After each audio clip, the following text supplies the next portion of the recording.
Fala, meu lindo, minha linda, tudo bem com você? Eu de verdade espero que esteja bem, mas se não estiver tão bem como você gostaria, eu espero que esta palavra seja uma resposta de Jesus para você. Afinal de contas, é para isso que também serve o Evangelho: consolar o nosso coração e trazer uma nova direção para a nossa história. Eu quero te pedir um favor antes de começar o vídeo. Se você ainda não curtiu, curte, é bem rapidinho, arrasta um pouquinho para cima pra você ver aí. Tem um joinha, clica nele. Quanto mais isso acontece, mais longe vai, mais gente ouve. Isso é muito importante. E claro, se você ainda não é inscrito no canal, se inscreva, é bem rapidinho. Se inscreve, ativa o sininho. Toda segunda-feira, há 3 anos já, tem uma mensagem de Deus para você aqui no canal. Vamos fazer o seguinte? Vamos pro vídeo.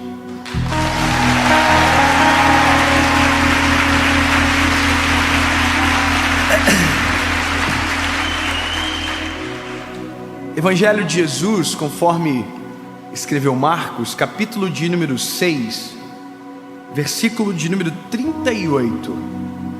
Essa é uma daquelas histórias de Jesus aonde nós conseguimos encontrar muita, mas muita lição importante para nós. Olha só, Marcos 6,38 diz o seguinte: Jesus perguntou: quantos pães vocês tende? Ide e vejam. E quando souberam, disseram a Jesus: 5 pães e 2 peixes. E ele ordenou-lhes que fizessem assentar todos em grupos sobre a grama verde. E eles assentaram-se em grupos de 100 e de 50. E tomando ele os 5 pães e os 2 peixes, e olhando para o céu, abençoou, e partiu os pães, e deu aos seus discípulos, para que pusessem diante deles, e dividiu os 2 peixes entre todos eles. E todos eles comeram e se fartaram, e recolheram 12 cestos cheios dos pedaços e de peixes. E os que comeram os pães eram quase 5.000 homens. Uau! Sabe, essa nossa expressão foi exatamente a mesma expressão do rosto dos discípulos. Eles ficaram boquiabertos, eles ficaram atônitos, eles não sabiam como reagir. Como que você pega 5 pães e 2 peixes e alimenta uma multidão? Que loucura é essa? Quem é que tem poder para fazer isso? Só Jesus. Existem coisas na nossa vida que nós podemos fazer. Agora, existem coisas na nossa vida que só... Vamos reconhecer junto? Existem coisas na nossa vida que a gente pode fazer. Agora, existem outras que só Jesus. E sabe, é isso que nós demoramos para entender. Nós vivemos lutando, tentando fazer aquilo que Jesus faz, e queremos que Jesus faça aquilo que nós deveríamos fazer. Quando o Senhor falou comigo através dessa mensagem, o que Jesus faria no meu lugar, na verdade, é uma pergunta que nós devemos fazer. Obviamente tem um livro muito antigo de 1900 ou 1800 e alguma coisa, do Charles Sheldon, que é exatamente semelhante ao tema: em meus passos, o que faria Jesus? Ou originalmente é In His Steps, ou em seus passos. Sabe, esse livro ele fala o seguinte: olha, nos meus passos, para onde Jesus iria? Sabe, quais seriam as decisões que Jesus iria tomar? E se seguirmos os passos de Jesus, nós chegamos exatamente nesta compreensão. Seguir a Jesus me leva na direção dele, a direção que ele tomou. Mas nessa questão que hoje eu gostaria de abordar é dentro da minha missão, o que eu faço? Ou se Jesus estivesse no meu lugar, cumprindo o meu propósito, o que Jesus faria? É engraçado imaginar assim, se eu trabalho de caixa de um mercado, se Jesus trabalhasse no meu lugar, o que ele faria? Essa percepção, ela é muito grande, no sentido de que ela é profunda você imaginar isso. Eu preciso imaginar, no meu lugar, pregando, sentadinho nessa cadeira agora, o que Jesus falaria. E por mais que seja o Dave falando aqui, mas no meu secreto a minha pergunta é: Jesus, o que eu devo falar? Afinal de contas a mensagem é dele, eu sou só o pregador. A pergunta para você é: primeiro, aonde você está, Jesus estaria?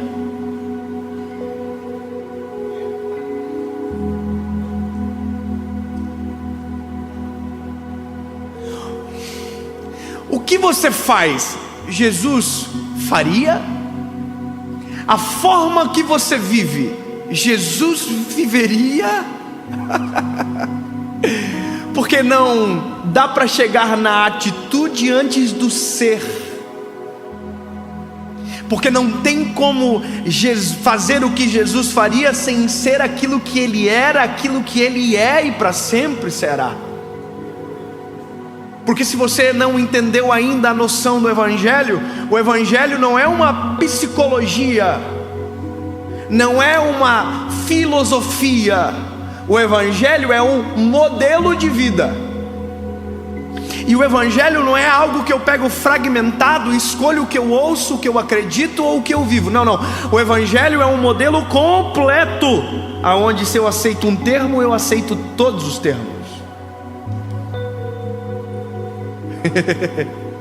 Então, bebê, falar bebê para você não ficar bravo. Então, lindo, linda, quando eu digo que eu sou de Jesus, eu sou de Jesus completamente. Você pode dizer eu acredito nele e não viver nele, aí eu entendo você. Mas a partir do momento que você dizer eu quero viver Cristo, a sua vida vai se alterar da maneira mais profunda que você poderia imaginar. Porque não é só o que você faz, é a essência que te aponta para aquilo que você irá fazer. Quando eu me entrego, a minha vida muda, meu jeito de falar muda, tudo muda, muda tudo. Eu não estou falando de um modelo religioso, eu estou falando de um paradoxo, de um estigma. Não. E agora eu vou falar só varão. Varão, aleluia. Não. Não estou falando da fala que sai, estou falando da intenção. Sabe? Estou falando de um coração transformado. Porque tem gente que muda tudo. Muda a forma de vestir, muda a forma de falar, muda tudo que é externo. Só esquece do que está aqui dentro. Aqui dentro está apodrecido, mas por fora está, uau, que lindo. Não existe roupa de crente, não existe fala de crente, existe vida. E eu vou dizer o que é crente. Crente é o que crê. Não estou falando do crente da igreja. Não. Crente é o que crê. Eu creio. Se creio, transformo na minha realidade. Eu preciso começar a pregar. Olha só. Tem uma coisa aqui. Jesus está dando um modelo de gestão dentro daquilo que é o seu propósito. A gente não percebe, mas Jesus está mostrando exatamente o que ele faz na posição que ele está. Vai ficar mais claro. Olha que interessante. Jesus, ele é o Messias, ele é o Salvador. O homem pode salvar a si mesmo? Não. Quem pode fazer isso? Jesus. Então, Jesus veio para fazer aquilo que só ele poderia fazer: salvar. Amém? Perfeito. Então agora olha só esse cenário. Jesus está no meio de uma multidão e a Bíblia diz que ele pregou. Eu posso pregar? Posso sim ou não? Então Jesus era a mensagem e ele estava pregando a mensagem. Amém? Mas isso eu também posso, sim ou não? Eu posso salvar você? Então no que eu devo concentrar? Em pregar. Tá comigo? Então eu não salvo, eu prego. Então a minha vida, batalha não é para salvar você, porque isso não é eu que faço. Minha batalha é que eu pregue. Eu prego. Você conhece Jesus, Jesus salva você. Está entendendo? Funções. Agora olha só, eu prego, Jesus salva. Eu posso tomar a decisão de reconhecer Jesus por você? Jesus pode tomar a decisão de reconhecer a Ele mesmo por você? Quem pode? Tem um hino que fala isso. Cada um no seu quadrado. Vamos continuar. Aí a Bíblia diz o seguinte: Jesus pregou. Agora olha que interessante. Todo mundo está com fome. A notícia chega para Jesus e Jesus diz para os discípulos: vão para o meio da multidão e encontrem o que tem de comida. Por que Jesus não foi para o meio da multidão atrás de comida? Por quê? Mas aqui a questão é: por que Jesus mandou alguém fazer aquilo que ele poderia fazer? E eu vou explicar um outro princípio do modelo de gestão de Jesus. Preserve as suas energias para fazer aquilo que é o principal, e deixa que o secundário seja a missão principal de alguém. Pode ser secundário para você, mas para alguém pode ser a missão principal. Eu vou deixar mais claro. Quando a gente olha para o nosso modelo de vida, quando a gente olha para a nossa realidade, em todas as áreas, nós somos aqueles que tentam fazer de tudo. Nós fazemos tudo, e quando olhamos para aquilo que fazemos, descobrimos que nada bem feito fizemos. Eu vi um vídeo esses dias, a menina falando assim, olha, não, ela estava dando todas as atividades, e ela disse, sabe qual é o segredo? Faça tudo mal feito. Por que eu estou dizendo isso para você? Porque uma das percepções que eu tenho tido dentro da nossa geração, dentro daquilo que chega para nós, é que ou nós estamos tentando fazer aquilo que Jesus, só Ele pode fazer, ou nós estamos tentando fazer aquilo que alguém deveria estar fazendo, e a gente esquece da nossa missão principal. A gente se preocupa com tudo e esquece daquilo que Deus nos deu. E eu vou te dizer por que acontece isso. Porque a gente não descobriu de maneira verdadeira o nosso propósito. Quando a gente não sabe qual é o nosso propósito, em todo tempo a gente está tentando fazer aquilo que alguém está fazendo, ou a gente está interrompendo, interferindo na missão de alguém.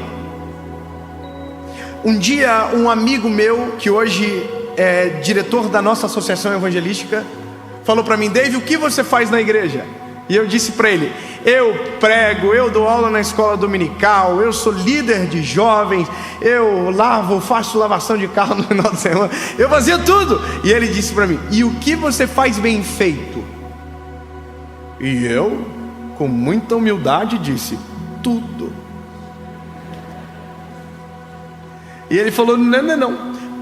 Pode ter certeza que você não faz bem feito, porque quem não sabe o que procura, quando encontra não percebe.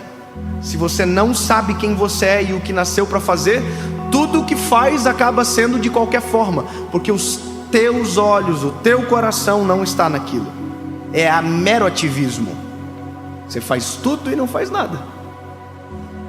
E naquele dia eu entendi, então eu vou tomar uma decisão. Eu sou um pregador do Evangelho. Tudo o que eu fizer vai apontar para essa missão. Eu sou um pregador do Evangelho. Aqui mora uma coisa riquíssima. Jesus sabia quem Ele era, e por isso fazia aquilo que era competente a Ele. Ele sempre soube do início ao fim o que veio fazer, A salvação era a primazia do seu ministério. Então a multidão está com fome. Quem pode alimentar a multidão?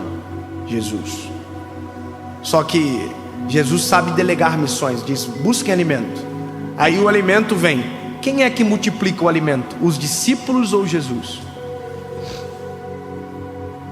Jesus multiplica o alimento.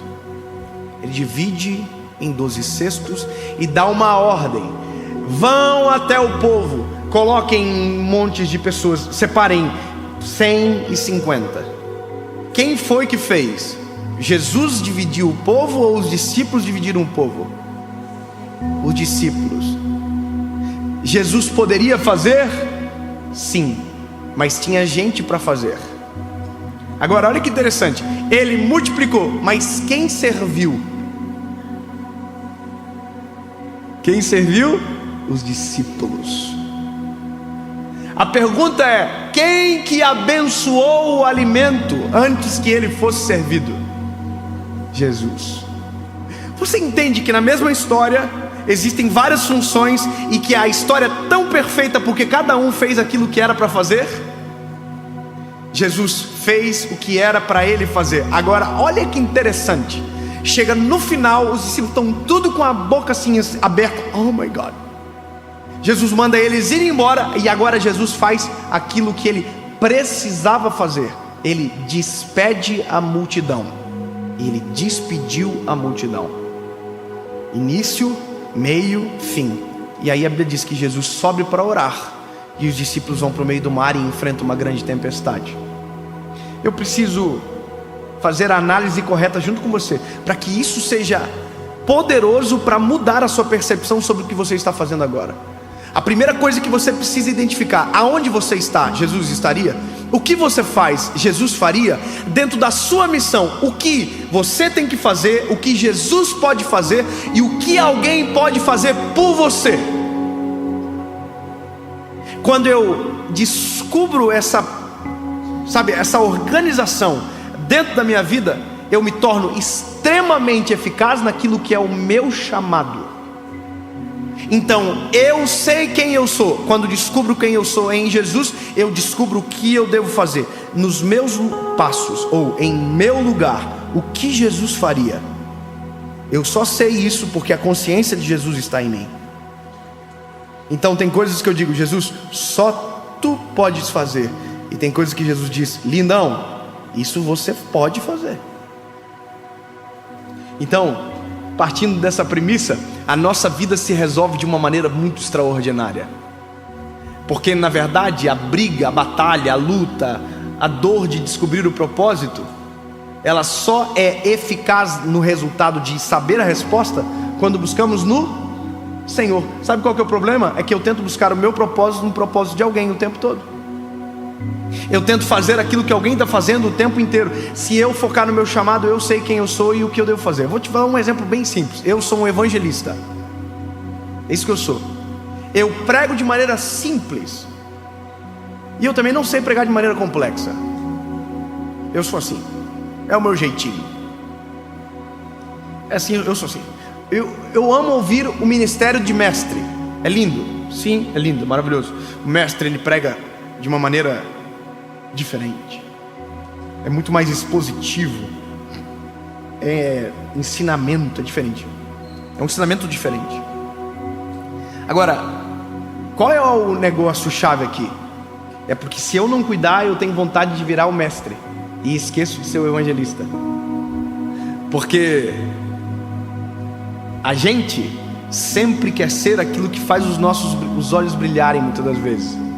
Sabe, é lindo, uau, é isso que eu vou ser. Aí a consciência de Jesus em nós diz: não, eu te chamei para um outro propósito. Aí olha que interessante, dentro do meu chamado eu descobri uma coisa: como evangelista, as pessoas elas vêm para Jesus e depois o que acontece? O que acontece depois que a pessoa diz: eu tomo a decisão de aceitar Jesus? E aí depois? Bom, eu preciso saber que o que eu faço vai até aqui. Jesus vai além. Mas aí tem coisas que eu não posso fazer, mas eu tenho autoridade para trazer gente que supra aquilo que eu não sei fazer. Você está entendendo o que Jesus pode fazer, Ele faz. O que eu devo fazer, eu faço. O que está à minha disposição para fazer e não devo fazer, encontro alguém melhor do que eu, que nasceu para aquela missão para executar. Se a gente ter essa percepção completa, sabe esse negócio de gente que morre trabalhando? Vai acabar. Porque se eu dedico a minha vida para um propósito, o negócio é totalmente diferente. Se eu sei para que Deus me chamou, é totalmente diferente. Esquece esse negócio de sacrificar a família por conta de um trabalho. Esquece esse negócio de sacrificar a família por conta do ministério. Não. Existem coisas que Deus nos deu como primazia. E eu falo isso para você porque durante a minha trajetória, e por isso tenho autoridade para te falar agora, eu tive que revisitar vários pontos, porque eu queria fazer tudo em todo tempo, toda hora.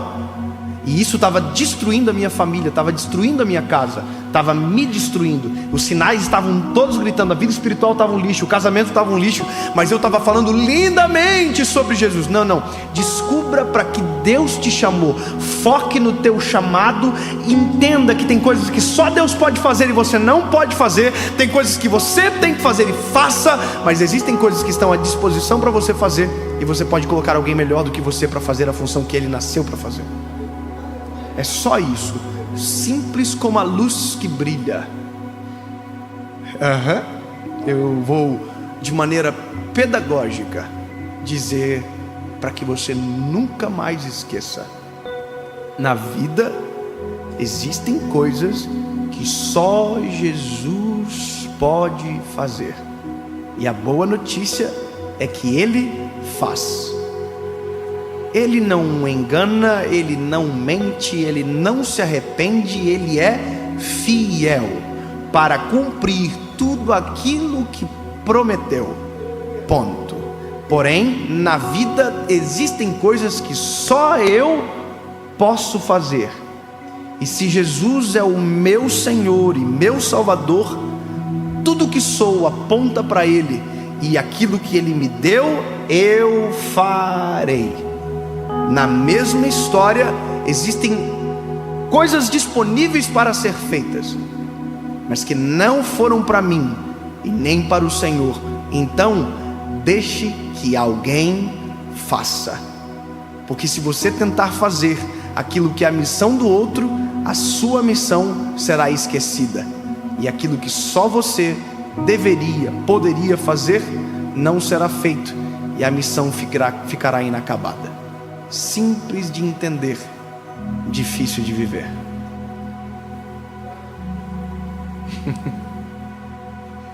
Pode falar a verdade, é difícil de viver, não é?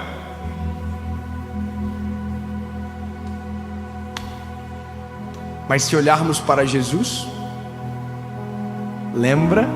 Se olharmos para Jesus, se percebermos os sinais, se entendermos o nosso chamado, 1, 2, 3, o nome de Jesus será glorificado.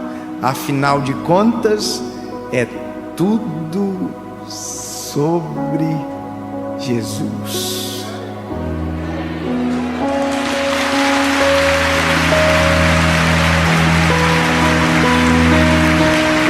Deus, em nome de Jesus, Pai, sabemos que tudo que o Senhor tem para nós é vivo e real. Sabemos tudo que o Senhor deixou para nós, mas reconhecemos que é difícil. Reconhecemos que algumas coisas que talvez sejam simples de explicar, sejam complexas para viver. Porém, isso não nos fará desistir. Jesus, eu quero. Diga você: eu quero viver o teu chamado sobre a minha história. Eu quero cumprir a tua vontade na terra. Eu quero ser o que o Senhor é, seguir os teus passos até o final, para que o teu nome seja glorificado e que no final eu possa olhar para trás e celebrar um legado que o Senhor me fez gerar sobre a minha geração. Em nome de Jesus, amém.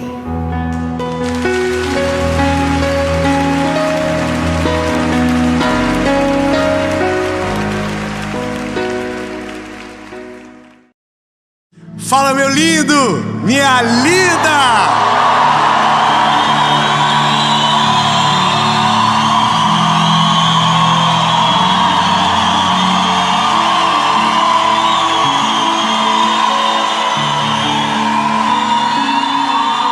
Foi muito bom ter estado com vocês. Muito obrigado. Que o Senhor Jesus abençoe de maneira infinita e extraordinária. Foi uma das melhores séries da nossa vida. E esta é a última mensagem da série Prioridade. Mas sinto lhes informar que a próxima será a melhor, porque a próxima sempre é melhor. Cada dia melhora, Deus surpreende a cada dia, mas até então, this is the best. É a melhor, para a glória de Jesus. Amém? E você que está aí, lindo, que chegou no final do bonde, por quê? Curte o vídeo, compartilha. Traz pra mim uma plaquinha dessa, pelo amor de Deus. Alguém traz pra mim ali? Dá pra mim uma plaquinha daquela ali? Daqui.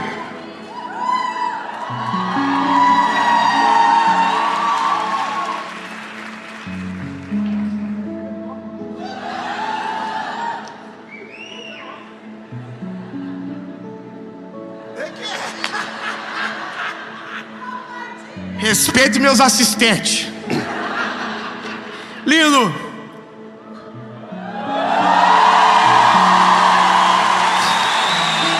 Compartilha, curte, comenta. Se você ainda não é inscrito no canal, se inscreve, bebê, bora. Ativa o sininho. Toda segunda-feira tem uma mensagem de Jesus para você aqui nesse canal. E por falar aí em mensagem, vamos pro vídeo.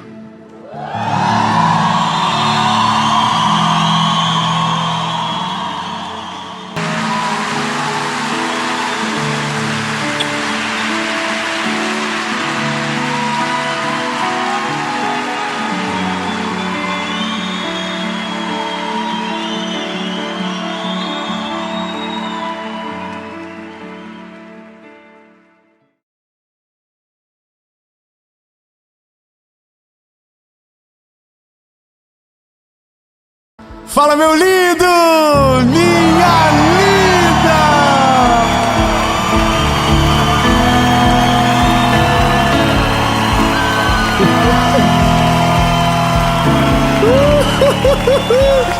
Aleluia.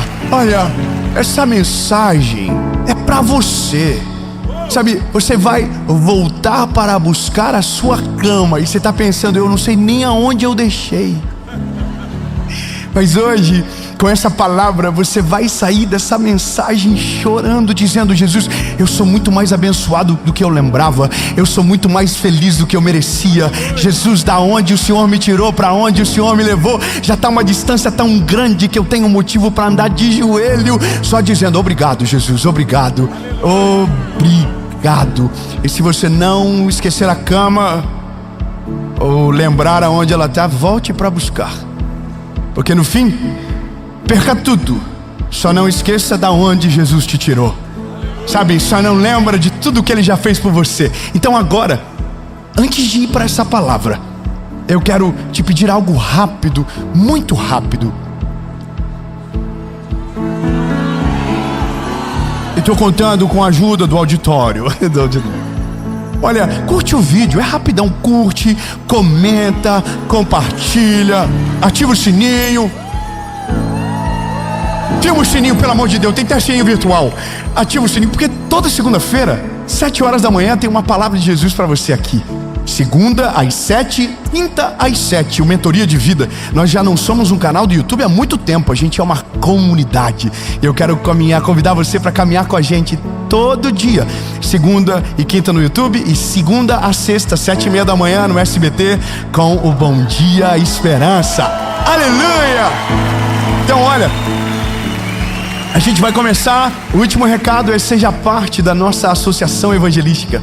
Hoje nós já temos mais de 300 mil pessoas dentro da nossa plataforma sendo discipuladas, acompanhadas e servidas através dos nossos voluntários que Deus tem levantado.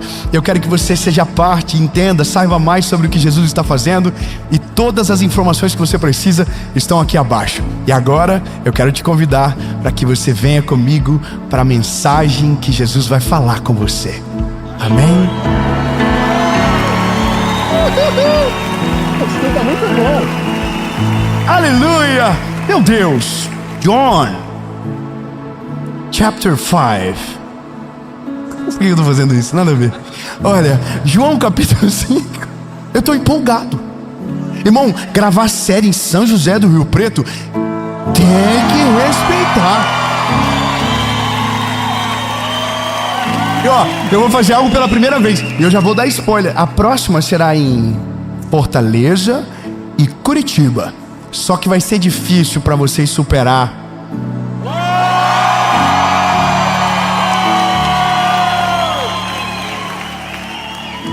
Só para vocês saberem lá, eu vou falar a mesma coisa, tá? Só pra vocês. Mas ó, a gente está debaixo de uma palavra. Porque eu sei que talvez você está pensando: voltar para buscar a cama? Como assim? Vamos ler. João capítulo 5, verso 9. Verso 8, na verdade. Jesus disse-lhe: levanta-te, toma o teu leito e anda. E imediatamente o homem ficou são e tomou o seu leito e andou.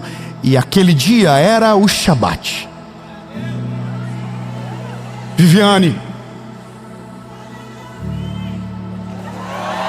olha, eu imagino Jesus falando isso no tanque de Betesda. Ainda bem que eu vim. 38 anos esse paralítico estava esperando pelo milagre dele, quando de repente Jesus entra no tanque de Betesda. Obrigado pelo apoio. Eu acabei de dar uma boa notícia. Ele está 38 anos esperando, quando de repente Jesus chega no lugar aonde ele está. Aonde Jesus chega, as coisas começam a mudar. A enfermidade vai embora, o milagre começa, a cura se manifesta, porque aonde ele chega há poder no nome dele. Ele é poderoso, amém? Ele chegou, mas ele foi direto no paralítico, no coxo, no leproso. Não, é que é um paralítico que não andava. 38 anos, esse homem está cheio de BO para resolver já nas suas emoções, na sua alma. Porque toda vez que o anjo desce, ele tenta, não consegue, alguém toma a frente dele. Ele já desistiu de ser curado, quando de repente ele já desistiu de viver algo novo, quando de repente ele já desistiu de andar, quando de repente ele já desistiu de esperar o milagre, quando de repente Jesus chega onde ele está, no seu ambiente de desistência. E olha que interessante, de novo aparece a palavra levanta. Ah não, irmão, você não estava aqui agora há pouco, minutinhos atrás, segunda-feira passada. Entendeu? Levanta. Levanta. Chegou a hora de entrar em cena. 38 anos aí, agora chegou a hora de viver algo novo. Só que quem viveu 38 anos tem muita carga, tem muita marca, tem muita dor, tem muita história, tem muito testemunho para contar. Testemunho dos dias que o anjo descia, tocava nas águas, mas alguém que deveria ajudá-lo não ajudou. Que talvez prometeu para ele: na próxima vez que o anjo descer, como você já está tanto tempo aqui, a gente vai empurrar você e você vai ser curado. 38 anos ouvindo promessas, sabe? Aí de repente Jesus chega na história. A Bíblia diz que ele passa pela porta do peixe, vai no tanque de Betesda. O tanque de Betesda fedia, cheirava mal. Era o lugar onde os animais que seriam sacrificados no templo eram lavados. Era um lugar inóspito, fedido. Mas lá tinha um homem que há 38 anos esperava o seu milagre. E aí Jesus chega e diz: ei, levanta.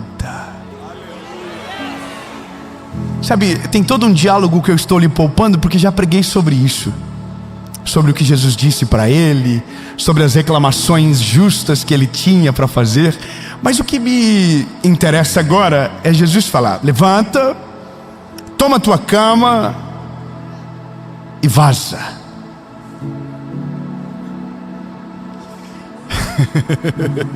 Essa versão ela é só minha. Não procure na sua, não tem essa última parte.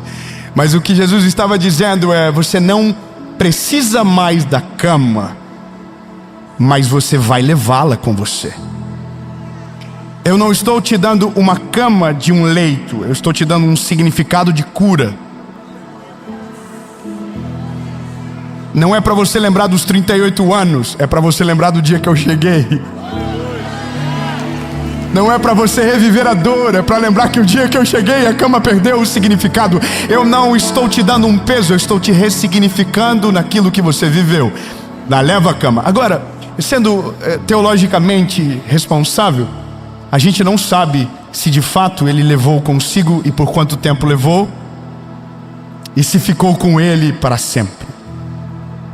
Mas olhando de uma forma madura e espiritual, vale a pena levar a cama junto, sabe?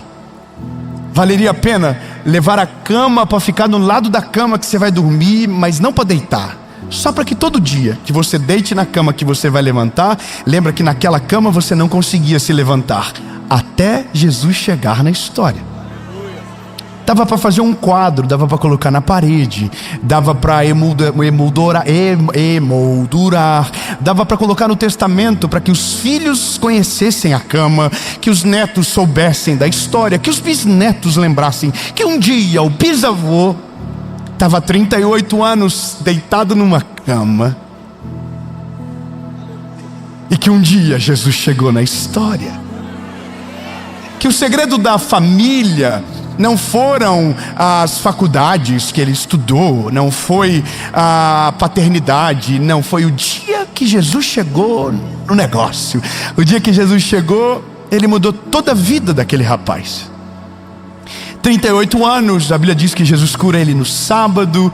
Isso deve ter dado uma confusão muito grande, porque no sábado não podia carregar peso, e de repente um homem no sábado está carregando peso no meio de uma grande multidão religiosa, que provavelmente perguntam para ele: você não sabe que hoje é sábado e que sábado não pode carregar peso? E eu consigo imaginar, com minha mentalidade fértil, ele dizendo: mas isso para mim não é peso, isso para mim é um presente. Pode ser peso para você que está olhando para a massa da cama, mas eu estou olhando para a história dela, e a história era pesada antes de Jesus chegar, mas agora que Jesus chegou, é a esperança que eu carrego. E alguém vai dizer: mas por que você está com a cama se você era aquele que estava preso a ela? E ele iria dizer: porque um homem chamado Jesus, vindo de Nazaré, olhou para mim, não sei o que ele viu, mas disse: a cama não é mais a sua prisão, agora levanta e leva a cama contigo. Se a cama não é mais uma prisão, o que a cama é? A cama é um memorial do favor de Deus.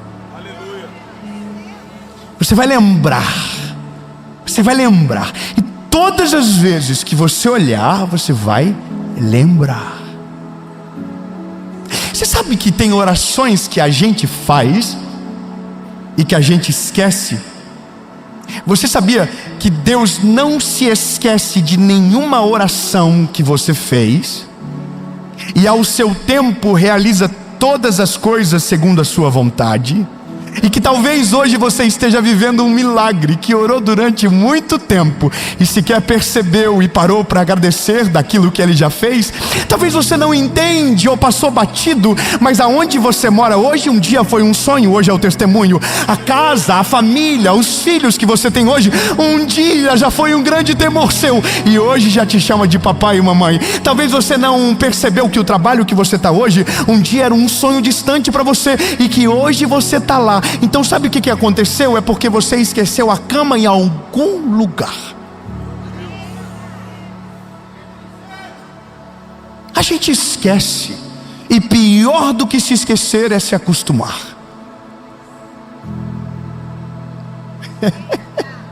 Sabe, isso aqui é uma coisa muito difícil. Eu quero que você Aprenda isso logo. A gente não se acostuma com milagre. A gente não finge costume com as coisas, não. A gente, não. Na nossa geração está proibido fingir costume. A gente ainda se impressiona, a gente ainda chora com as coisas, ainda a gente glorifica a Deus pelos pequenos detalhes, ainda a gente celebra pelos pequenos milagres, ainda a gente agradece pelas coisas que agradecemos há 50 anos. Obrigado, Jesus, pela minha esposa. Obrigado, Jesus, pelo meu filho. Obrigado, Jesus, por tudo. Obrigado pelo ar que eu respiro. Obrigado pelo que eu vejo. Obrigado pelo que eu escuto. Obrigado. Porque quem agradece tem uma memória recente, o tempo todo está lembrando. E quem não esquece do favor não perde a cama de vista. E quem não perde a cama de vista mantém o caminho do milagre aberto. E o milagre sempre chega, e o milagre sempre volta, e ele sempre aparece. Agora, qual é o problema? De repente a gente acostuma com o milagre. Sabia que tem gente que orou para casar, casou, e hoje reclama. Tem gente que sonhava em ter filho, Deus deu, e hoje reclama porque tem que acordar de madrugada, porque filho custa caro. Tem gente que sonhou com um trabalho que vive hoje, mas reclama porque a carga horária não é a que ele queria. Tem gente que sonhou em viver um milagre de cura, que Jesus curou, e hoje acostumou com a saúde e se esqueceu que um dia precisava de ajuda para algumas coisas que hoje parecem básicas. Teve gente que não tinha onde cair morto há dias atrás, e hoje mora bem, come bem e acha que é normal. Tem gente que viaja de avião e esquece que um dia ia para a beira da pista do aeroporto com a família para ver os aviões pousarem e decolarem, e não tinha noção que um dia ia trabalhar entrando dentro de um avião. Tem gente que um dia sonhava em poder pedir uma comida de um restaurante porque só comia o que sobrava dentro de casa, e hoje tem mais saldo no... Não vou fazer propaganda não. Tem mais saldo no aplicativo de comida do que no banco. Parece normal, não é? Tem gente que sonhava ter uma bicicleta, hoje tem um carro, e esqueceu que um dia, se Deus desse uma bicicleta bandidinha, ia chorar de alegria. Sabe o que é isso? A gente foi esquecendo as camas na beira do caminho. Deus foi fazendo e a gente foi esquecendo. Deus foi dando e a gente foi perdendo no tempo. Deus foi gerando coisas maravilhosas e a gente foi perdendo o sentido delas. Você entra no avião e acha normal. Você entra no restaurante e acha normal. Você olha para os seus filhos de manhã e acha normal. Você está vendo essa mensagem e acha normal. Você ouve essa palavra e acha normal. Mas eu quero te lembrar que tem gente que não vê e você vê. Tem gente que não ouve e você ouve. Tem gente orando por aquilo que você reclama e você já tem há tanto tempo e não agradece mais. Então entenda, a gente está proibido de se acostumar com aquilo que é extraordinário. O extraordinário a gente não se acostuma, o extraordinário a gente agradece. Jesus, obrigado. Obrigado pelo ar que eu respiro, obrigado pelo fôlego de vida, obrigado porque eu acordei hoje, obrigado pelo carro, obrigado pela casa, obrigado pela bicicleta, obrigado por tudo, obrigado pela comida, obrigado pelo arroz e feijão, obrigado pelo bife, obrigado pelo ovo, obrigado. Tudo a gente tem que agradecer para que a gente não se perca no meio do caminho, porque a pior coisa que pode acontecer com alguém é se acostumar com o extraordinário e parecer comum, ou fazer parecer comum aquilo que é o sonho de alguém. Me dá algeriza quando eu vejo alguém tratando de maneira comum aquilo que é o sonho de alguém. Toma cuidado, lindo, porque um dia você já foi o pequeno, um dia você já estava escondido, um dia era distante para você. Não finge normalidade com aquilo que tem alguém chamando de milagre, dizendo: Deus dá para mim também, Deus faz algo na minha vida. Então aprenda, agradeça logo por tudo e por todos, porque a melhor coisa na vida é não perder a essência do começo. Se o paralítico está com a cama, ele vai dormir numa cama melhor, mas antes de dormir vai dar uma olhadinha. É aqui, ó. Quando ele acordar, antes de levantar, ele vai olhar e vai dizer: quando eu estava aqui eu não levantava, mas depois que ele chegou, ó,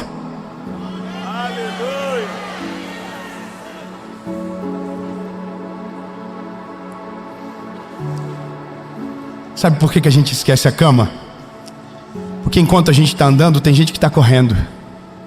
E ao invés de a gente lembrar que um dia estávamos paralisados, estamos reclamando porque a gente não corre como o outro. Porque ao invés de celebrar aquilo que Deus nos deu, a gente está reclamando por aquilo que ainda não chegou. Sabe por que a gente esquece as camas na beira do caminho? Porque a gente acha que às vezes o milagre que é gigantesco no dia que a gente orou, depois que a gente recebeu, pareceu pequeno demais para lembrar todo dia. Posso te dar um conselho, meu lindo?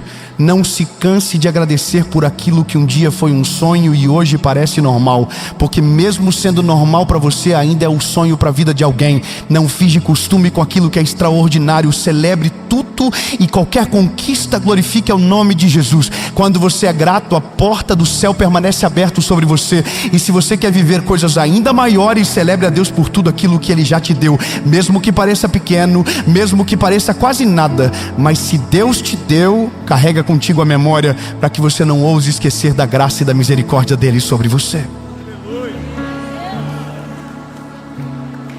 Olha,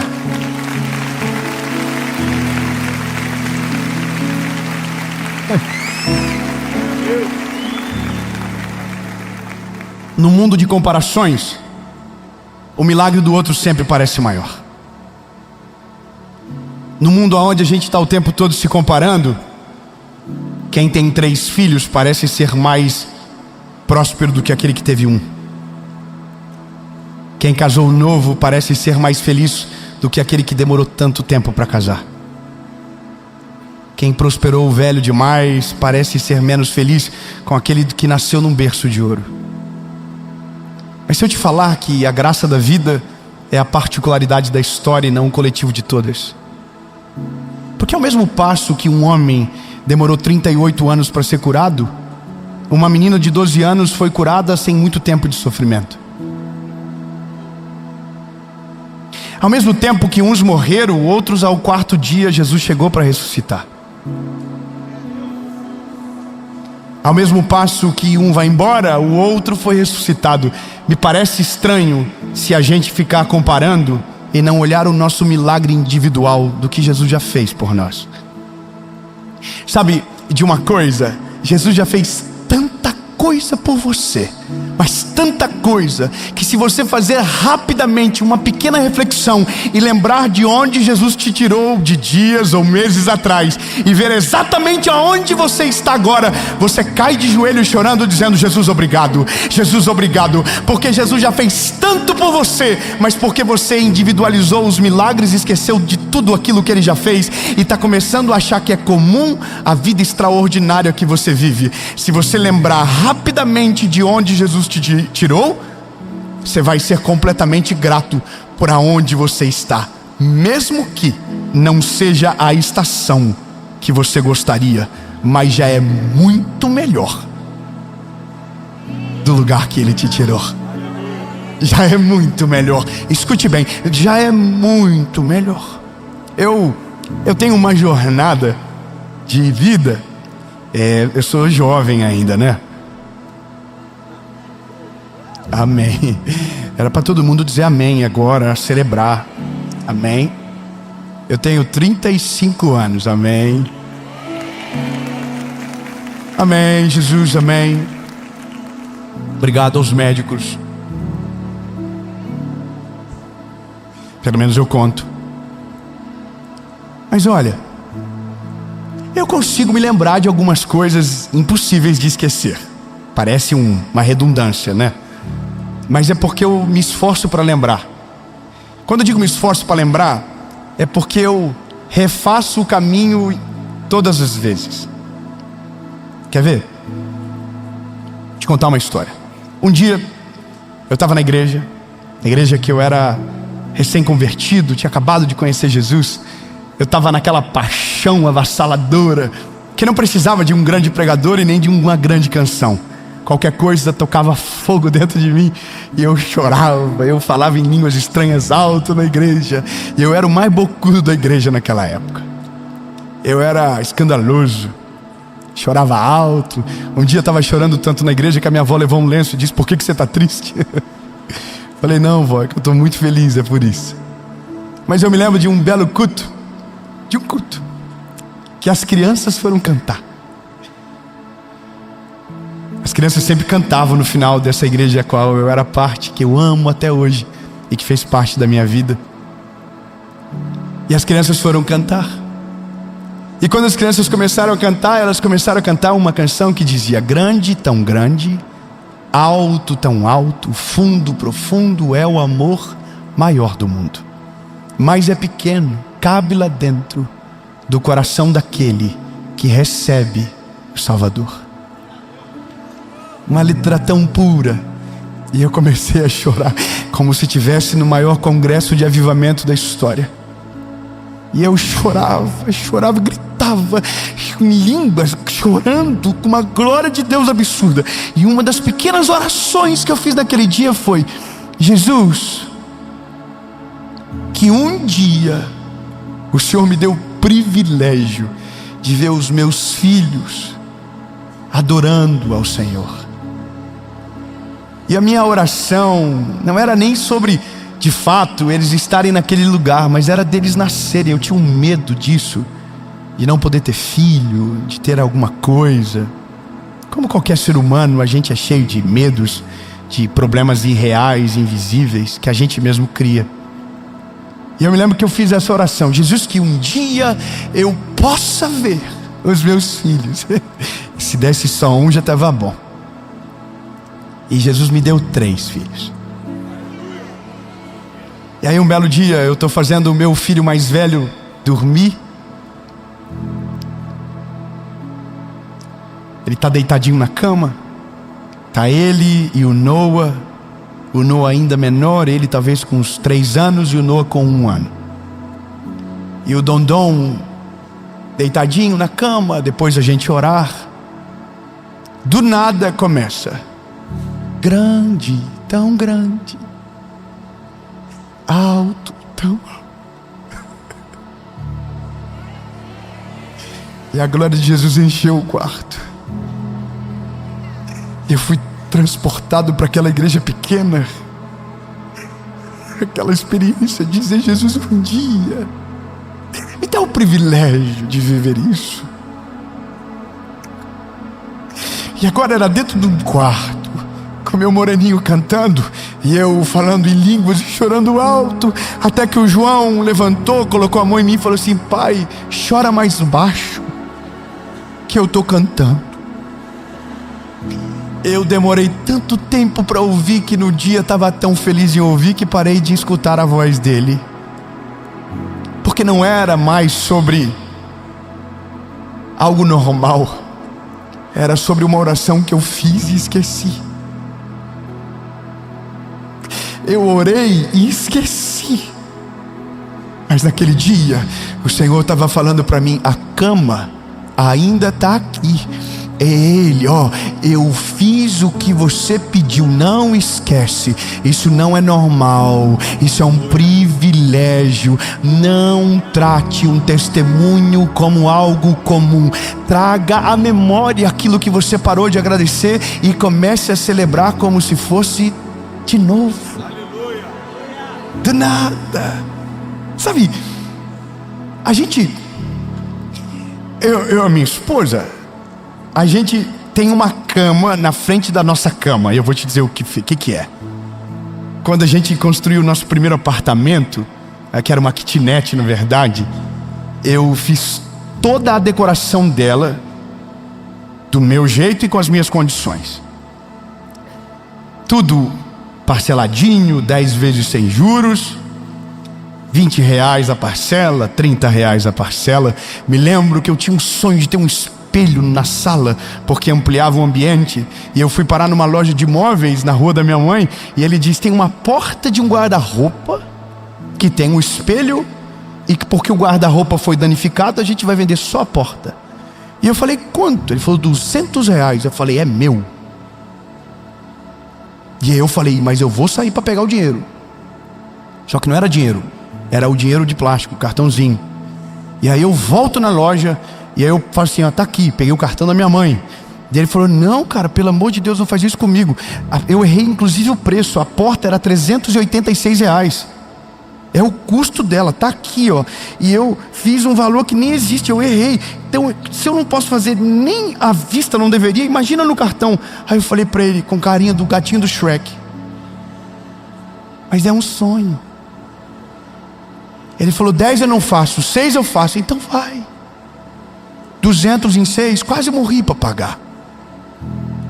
Tudo marcadinho no caderno.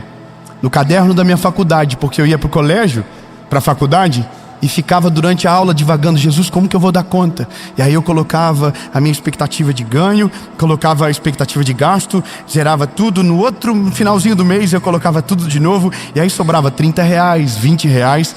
E no dia que eu comecei a decorar o apartamento que a gente vive, que foi depois de muitos anos, eu achei a folha. Achei ela. Aí fui até o arquiteto e falei: coloca num quadro e coloca num lugar que eu possa ver todos os dias.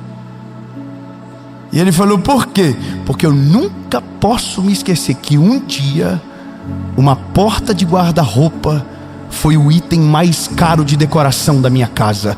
Não é normal viver onde eu vivo, não é normal dormir na cama que eu durmo. É um milagre atrás do outro. E se eu me esquecer do começo, vou fazer parecer ser comum aonde Deus me trouxe agora. Sabe o que Deus quer que a gente faça? Recupere as memórias do começo, recupere as primeiras orações, traga à memória tudo o que Ele já fez, traga à memória todo o bem que Ele já derramou sobre você, todos os milagres, todas as curas, todas as provisões, todas as respostas, que se você lembrar de tudo, vai ser impossível ter coragem para reclamar de qualquer coisa, porque quem é grato por aquilo que Deus já deu, não tem coragem de reclamar por aquilo que ainda não recebeu, porque o bem que já recebemos é muito mais do que a gente merece, é muito mais do que a gente poderia suportar, mas Deus, por sua infinita graça e misericórdia, já fez além. Lembre-se, você está vendo esse vídeo, isso já é um privilégio. Você está ouvindo essa mensagem, isso já é motivo de agradecer, porque tem gente que não ouve, tem gente que não vê, e você está aí dizendo: Jesus, obrigado. Agradece, aproveita, obrigado.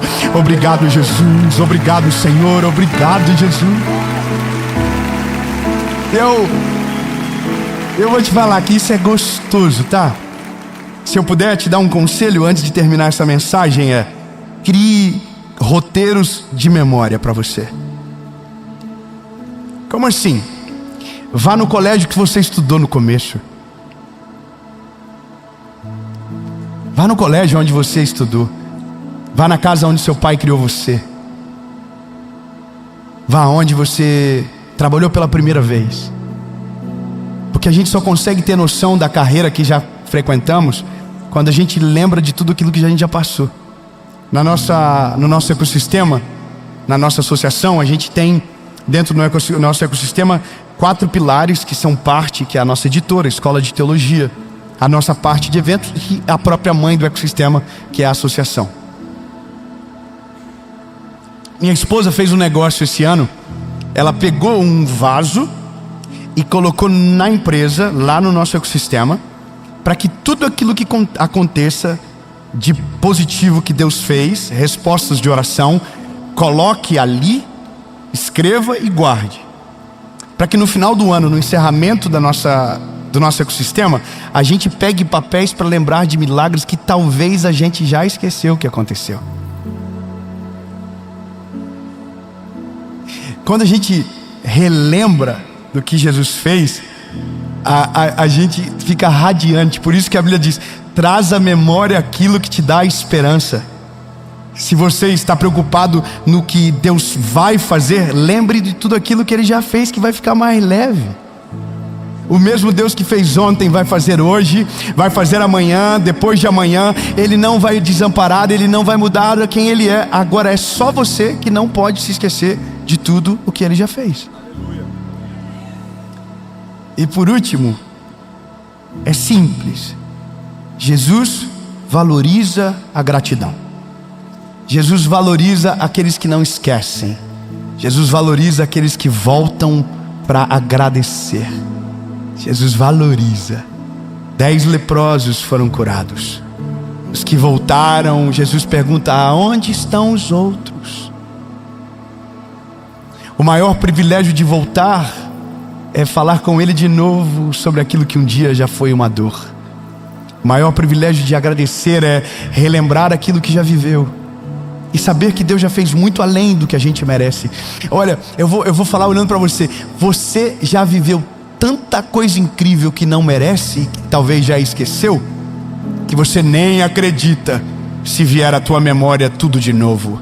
Imagina, você está vivo, você está de pé, Deus já te deu quantos livramentos, quantos milagres, quantas provisões. Olha o casamento, olha os filhos, olha onde você trabalha. Um dia tudo isso já foi um sonho e hoje talvez é a sua realidade. E se você está ouvindo dizendo, não, Dave, tem sonhos que eu ainda não realizei, então para realizar é só lembrar, agradeça por tudo aquilo que Ele já te deu, mesmo não sendo a estação desejada. Quando você é grato pelo pouco, Deus leva você para um outro nível da vida, mas nunca com os esquecidos, nunca com os ingratos, porque não vale a pena.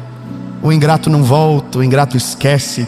Então eu não sei você, mas eu nunca quero me esquecer do garotinho de 19 anos que Jesus encontrou dentro do quarto, perdido, sujo até a ponta do cabelo, e que hoje, pela misericórdia dele, está aqui pregando para você, dizendo, não esquece de tudo aquilo que ele já fez por você.